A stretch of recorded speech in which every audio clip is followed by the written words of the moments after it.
Inatasan na ni Baguio City Mayor Benjamin Magalong ang pamunuan ng Baguio City Police Office para pangunahan ang investigasyon at pagpapasara sa napabalitang pasugalan na mas kilala bilang drop ball gambling site sa may Sinkhole, Barangay Magsaysay sa Baguio City. Base sa naging panayam ng media kay Magalong, sinabi niyang hindi nito itinanggi na may pasugalan sa lungsod kung saan ang nakakalungkot ang drop ball ay ginagawang front o mano ng iba. Dahil dito ay nagbigay na siya ng instruction sa PNP na agad na mapahinto ang naturang mga pasugalan.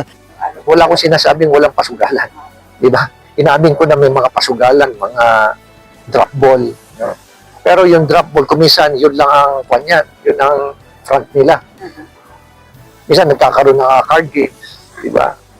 So yun ang mga papakuan ko. Nagbigay na ako ng instruction dyan sa Philippine National Police na pahintuin na yung mga yan. Tiniyak din ni Magalong na ang itinuturo nung una na snack shop ay ang mismong gambling den na nauna nang napabalitang hinagisan ng pampasabog kung saan 14 na katao ang nasugatan. Paigtingin din umano ng LGU at PNP ang pagpapatupad ng Silent Night Ordinance sa kalungsuran base sa naging direktiba ni DILG Secretary John B. Cremolya at sa iba pang LGU officials. That is a gross violation of our yung Silent Night na ordinance. Dapat by 10 o'clock, di ba? Tapos na. Isa rin yun sa titingnan namin ngayon. We have all these ordinances, pero talagang challenge din yung pag-implement. We cannot be perfect all the time.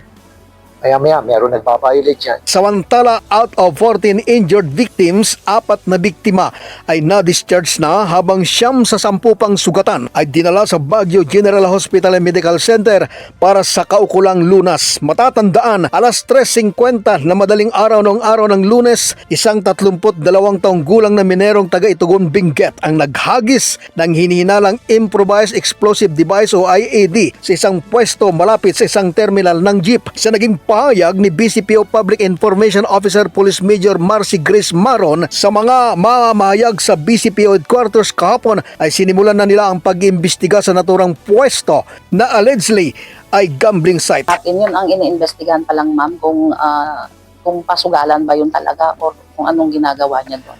Mula sa Baguio City, Fredo Lyuda para sa mata ng Agila, Northern Luzon, matatag, matapang, matapat.